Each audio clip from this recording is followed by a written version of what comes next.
Merci d'être avec nous sur Al24 News au sommaire de l'actualité de ce mardi 27 juin.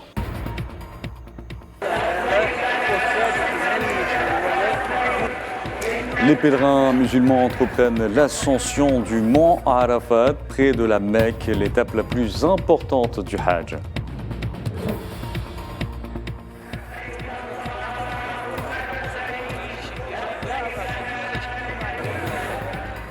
Tous les musulmans n'ont pas la chance de célébrer demain Eid al-Adha dans la joie et la quiétude. Dans ce journal, le cas des Palestiniens, dont 2 d'entre eux ont été blessés ce mardi à Naplouse lors d'une nouvelle incursion des forces de l'occupation.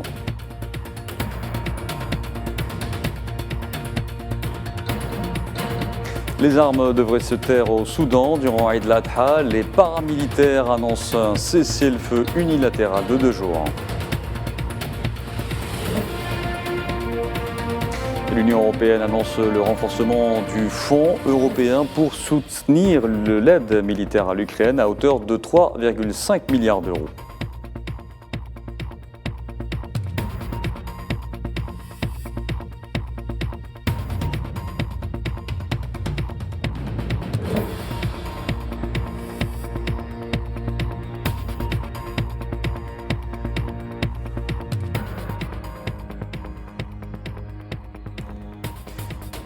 Bonjour à tous. Après avoir passé la nuit à Mina, les pèlerins musulmans ont entrepris l'ascension du mont Arafat ce mardi près de la Mecque. Les hadjis restent plusieurs heures à prier et à réciter le Coran.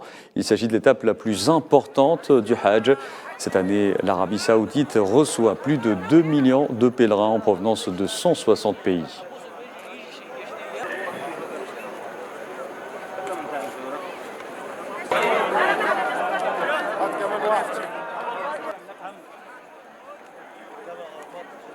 في هذه السنة قد فعلت ما فرطت في حج الماضية. Cette année, j'ai fait ce que j'avais dit de faire durant le dernier Hajj et j'ai pu venir ici à ce grand rassemblement. J'ai appris ma leçon du dernier Hajj et je suis venu tôt. Je n'imaginais pas que je serais capable de monter le mont Arafat. Je me sens si heureux.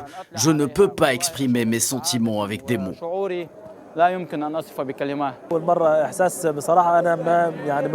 C'est la première fois que je viens ici. Je ressens de la fierté, de la miséricorde et de l'amour. Je ne peux pas vous expliquer ce sentiment. Nous ne parvenons pas à exprimer ce que nous ressentons. C'est la première fois que je viens ici. Je ressens de la fierté, de la miséricorde et de l'amour. Je ne peux pas vous expliquer ce sentiment. Nous ne parvenons pas à exprimer ce que nous ressentons.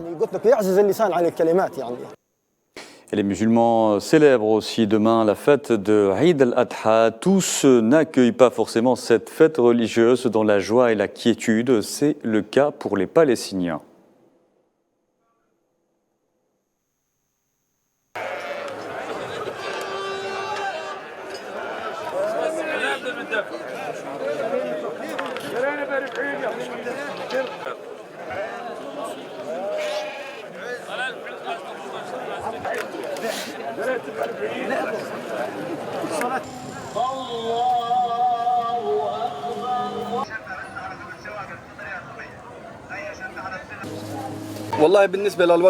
La situation avant l'Aïd est comme les jours normaux, encore moins. Si nous la comparons aux années passées, la situation était alors meilleure qu'aujourd'hui. Les ventes sont à 30%, alors que l'année dernière, elles étaient à 80%. La situation économique est mauvaise pour de nombreuses raisons. Tout d'abord à cause de l'occupation sioniste et de la fermeture des entrées de Naplouse qui empêchent les gens d'entrer et de sortir. La deuxième raison est le retard dans le paiement et les baisses récurrentes de salaire.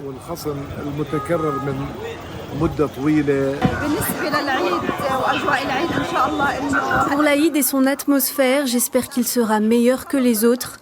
Nous espérons que la situation restera calme, sans martyrs, tristesse et maladie. Nous espérons que les gens apprécieront cet Aïd et que les marchands réduisent les prix pour que les gens puissent en profiter.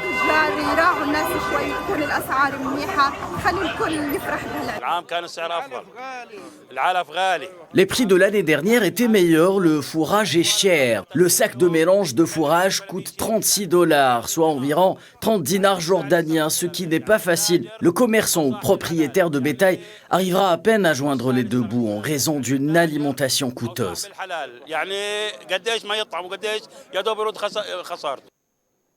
Et sur le terrain, l'escalade ne faiblit pas. 2 citoyens palestiniens ont été blessés par balle lors d'une incursion des forces de l'occupation sioniste dans la ville de Naplouse tôt ce matin, où elles ont tiré, les forces de l'occupation, des balles réelles, des bombes assourdissantes et du gaz lacrymogène en direction des civils palestiniens. 6 citoyens ont été également arrêtés lors de cette incursion. Et à la veille de Eid al-Adha, les paramilitaires au Soudan, cette fois, ont fait le choix de faire taire les armes avec un cessez-le-feu unilatéral de 2 jours à partir de demain. Nariman Zekar. Un semblant de paix. À la veille de la célébration de Eid al-Adha, une nouvelle lueur d'espoir surgit dans ce conflit armé qui dure depuis plus de 2 mois. Le commandant des forces paramilitaires soudanaises a annoncé une trêve unilatérale. Le général Mohamed Hamdan Daglo a déclaré dans un enregistrement audio que la trêve serait effective mardi et mercredi, soit durant la fête religieuse musulmane. Pourtant, sur le terrain, les forces paramilitaires auraient d'ailleurs pris le dessus dans les combats. L'armée soudanaise se retrouve en difficulté sur plusieurs fronts.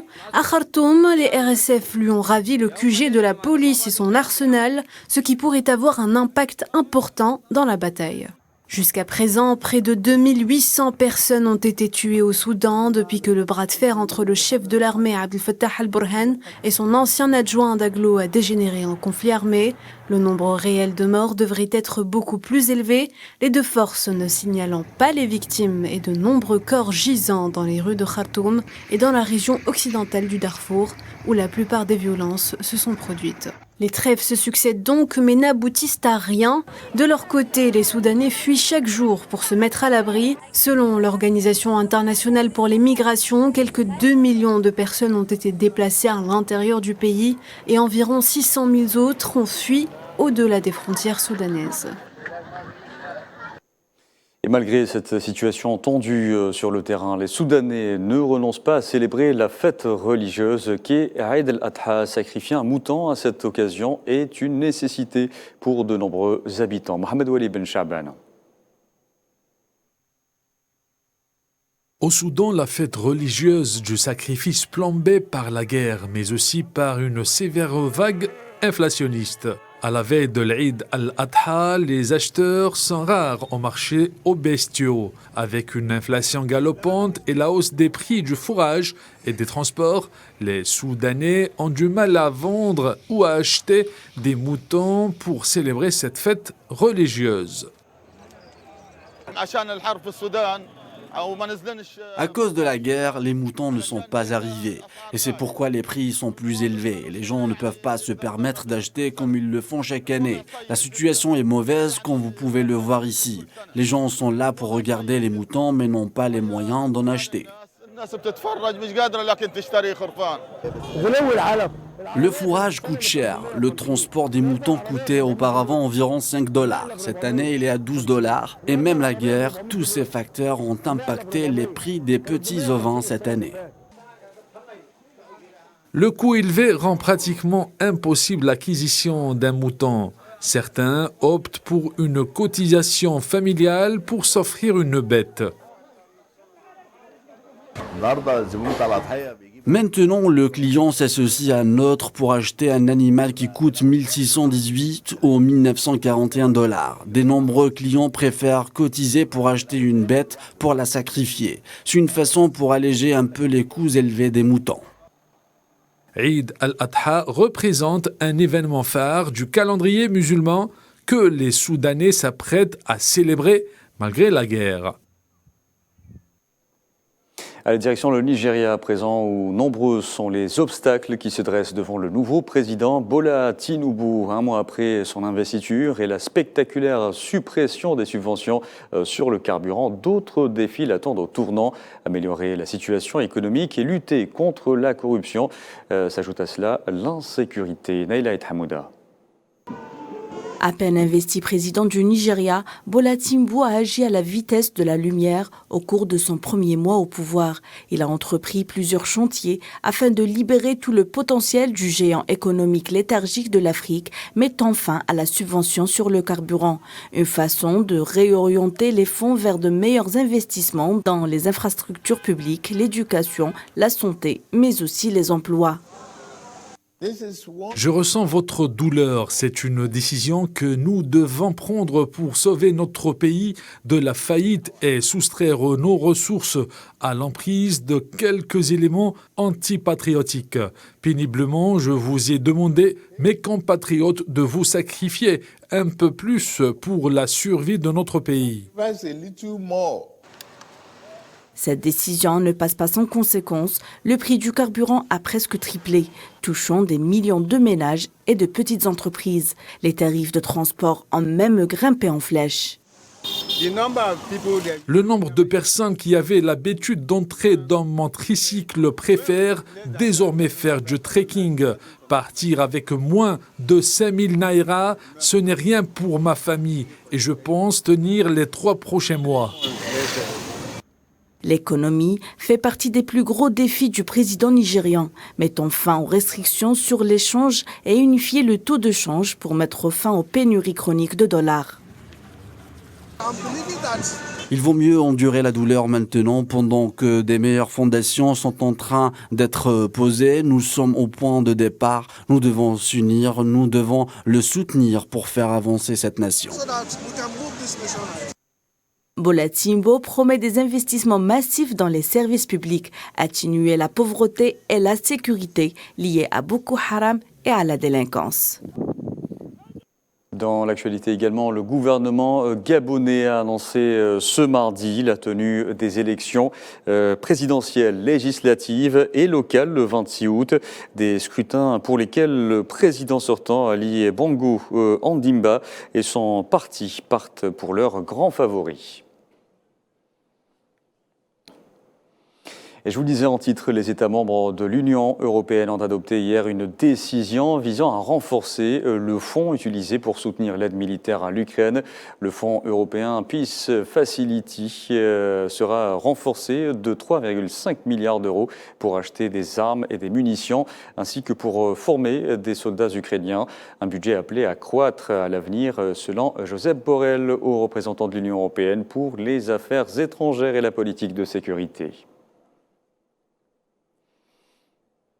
Et l'OTAN tiendra une réunion sur l'adhésion de la Suède au sein de l'Alliance occidentale avant le sommet du mois prochain. C'est ce qu'a annoncé ce mardi le secrétaire général de l'Alliance, Jens Stoltenberg.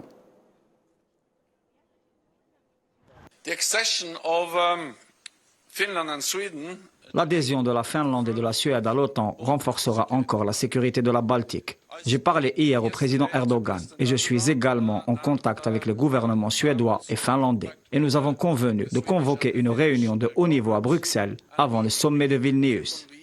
Il y aura lors de cette réunion des ministres des Affaires étrangères, des chefs du renseignement et des conseillers à la sécurité nationale. L'objectif est d'avancer dans l'achèvement de l'adhésion de la Suède à l'OTAN. The aim is to make progress in completing Sweden's accession to NATO. Allez, on enchaîne tout de suite avec le sport et le mercato estival en plein qui est en cours et l'été promet des rebondissements entre rempilation et départ. La valse des joueurs européens et africains sur le vieux continent s'accélère. Actualité des transferts tout de suite avec Salah Faisal. Après une saison footballistique mouvementée, pleine d'émotions particulières et ponctuée par une Coupe du Monde magnifiquement organisée par l'Émirat du Qatar, les acteurs qui animent le foot mondial ont bien mérité leurs vacances, reprendre un souffle et tracer des nouvelles perspectives d'avenir. L'heure des agents a sonné, le mercato estival est ouvert. Et les transferts ont déjà été conclus. Après un triplé historique avec Manchester City, l'Allemand Ilkay Gundogan, libre après 7 saisons avec les Sky Blues, rejoint officiellement le FC Barcelone pour 2 saisons avec une option de prolongation d'une année supplémentaire. Il touchera 10 millions d'euros pour chaque saison. La clause libératoire de l'Allemand s'élève à environ 400 millions d'euros. Après N'Golo Kanté, Edouard Mendy, Khalidou Koulibaly et Roberto Firmino, un autre joueur de la Première Ligue pourrait changer d'air et rejoindre l'Arabie Saoudite. Il s'agit de l'international algérien Riyad Mahrez, qui est très convoité par le club d'Al Ahly. Une offre difficile à refuser, un contrat de 2 ans d'une valeur de 50 millions d'euros par an, plus des bonus. L'offre d'Al Ahly générera à Mahrez, qui aura 33 ans en février prochain, 5 fois plus de revenus que la prolongation de son contrat qu'il a signé à City l'été dernier. Mais rien n'est encore conclu. Le sélectionneur algérien Djamel Belmadi souhaite le voir continuer en Première Ligue. Le joueur de Chelsea, Kai Havertz, se rapproche d'Arsenal. Le transfert est estimé à 70 millions d'euros. Luka Modric a prolongé à Madrid une saison de plus, soit jusqu'en 2024. Le mercato est loin d'être fini. L'attaquant du Paris Saint-Germain, Kylian Mbappé, pourrait plier ses bagages dès cet été après son refus de prolongation de contrat avec le club de la capitale française. L'été s'annonce chaud. Et c'est la fin de ce journal. Merci à vous de l'avoir suivi. Excellent après-midi à tous.